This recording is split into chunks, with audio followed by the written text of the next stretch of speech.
Hey everybody, Dracobor here for Drunken Scrubs. Today we launch our pre-release series for Elder Scrolls Online. Like you, many of us here are excited about this game, and our first look is going to be at what they are describing as their Mega Server technology. So why don't we first review with how Mega Server technology was introduced in the official Elder Scrolls Online trailer. By far the worst experience of any online game is at its launch when you're trying to find your friends. You can't find people, you create a character on one shard and then you find out everyone else is on another shard and you have to move. That experience is not good. So we are not going to have shards. We have a technology we call Mega Server where all players are on one server. So all your friends are right there, you just create a character, you click play and you go. The game is smart about where to put you. It puts you in game spaces with your friends, with your guildmates. It's a way to be connected with everyone, and the game figures out where to put you. Now, when we get beyond the hype here, there's not a whole lot new with Mega Server. This technology goes back to at least games like EverQuest, so I'm not so much concerned with functionality as implementation, and that's where things can get a little tricky. For anybody who did the opening weekend on Guild Wars 2, you know what a disaster their overflow server system was. People in the same guild, on the same server, in the same quest, in the same zone, were knocked to different overflow servers for days at a time and really couldn't regroup or party together, really destroying the gameplay experience. Then you have the other side of the spectrum, Warcraft, who has been using phasing technology, looking for raid, looking for group, these type of things for a while now, very effectively, some would say maybe too effectively. You know, maybe in some people's minds, the phased leveling experience destroyed world PvP, looking for raid and looking for group, destroyed server communities and guilds. So implementation is really where you run into the tricky spots. Now, Elder Scrolls, during the Friends and Family beta, some information came out that basically you would control this experience, which is really a nice new idea. You basically would select a series of preferences.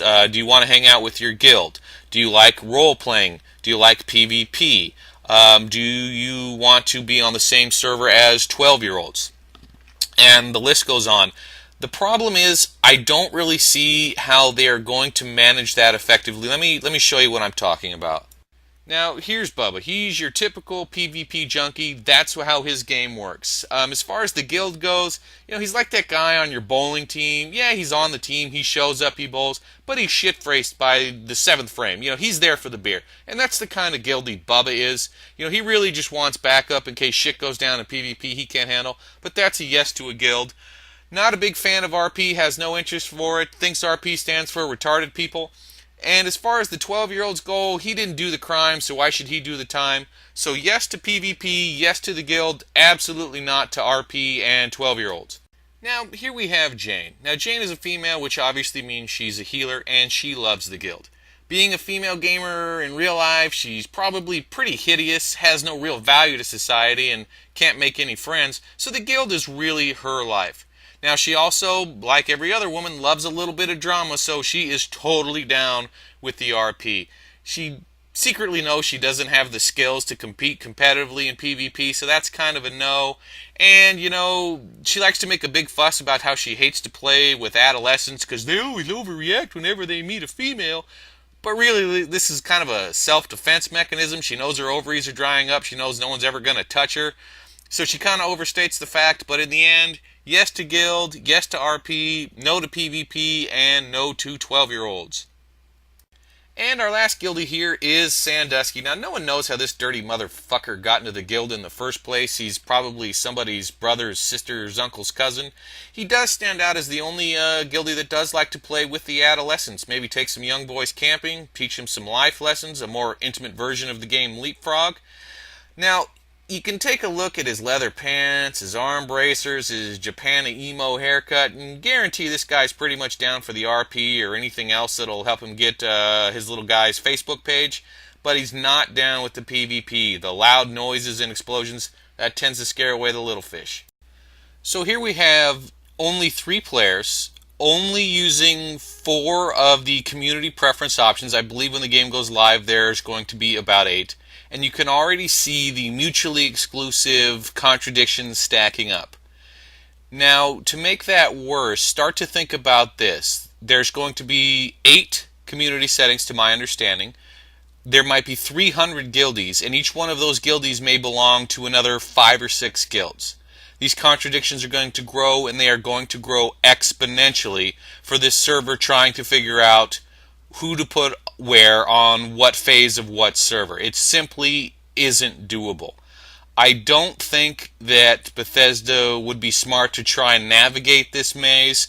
It just seems like the laws of unintended consequences would almost certainly guarantee a launch day disaster, much like the Guild Wars fiasco. I really only see them having 2 options here. They can pray for a large player base and simply go for a 100% match type situation where if you've picked the exact same on all 8 of the community preference settings, then you will be on the same phase of the server. This has a downside, though, of being it could very possibly completely choke out the social aspect of the game, which every MMO trades on. It also has devastating effects on people who knew each other before they came to the game. In their particular trailer, they talked about you hate having to try and find your friend. Well, that's great, but if they use the absolute method, absolute match method, and your friend decides he doesn't want PvP and you do, you have a problem there. Also, some simple math tells us that with 8 filters, even if each particular question was 50-50, which would be ideal, you would very quickly filter out a substantial amount of the population. 50% 8 times, you're going to be at a third of 1%. Now, if you happen to... Now, we know that all of the options aren't going to be 50-50. Most people are probably going to opt out of PvP. Most people are probably going to opt out of playing with younger adolescent audiences. So what if you're a parent who's playing with a child? You need to be able to play with the adolescent audience, your child. You may have just shaved off 70 to 80% of the community right there. You still have 7 filters to go. Okay? That would require that particular method has just so many severe consequences. It has one benefit, though, and I don't know that it's worth it. If they could pull that off and you could customize your community as advertised, it would be a first that I can think of in an MMO. It would be amazing. I just don't know that the risks are worth that reward. Now, the other option would simply to have these preferences be an afterthought. Now, I know the first thing that comes into mind is, well, you could weight the preferences, giving massive priority to guild membership. But again, if you can be a member of 6 different guilds, how is it going to calculate which guild members it's going to show and which phase, as they radiate exponentially out from the particular individual player? So if you turn the actual preference settings into an afterthought, really the only downside is you've kind of admitted defeat and you can tweak it later. So you may get some player feedback, some grumbling about that, but it has the least amount of risk. And it is something that you can address later, hotfix, patch, whatever you want to do to begin to tweak that system. I would recommend that this be the route they take for launch, just to see so they can take a look at community size and maybe only apply those filters in more sparsely populated areas, adventure areas, and not the home cities. But really, this is if they try and navigate that maze of just contradictions, I don't see how that's going to be possible, and it's almost certainly going to lead to a disaster.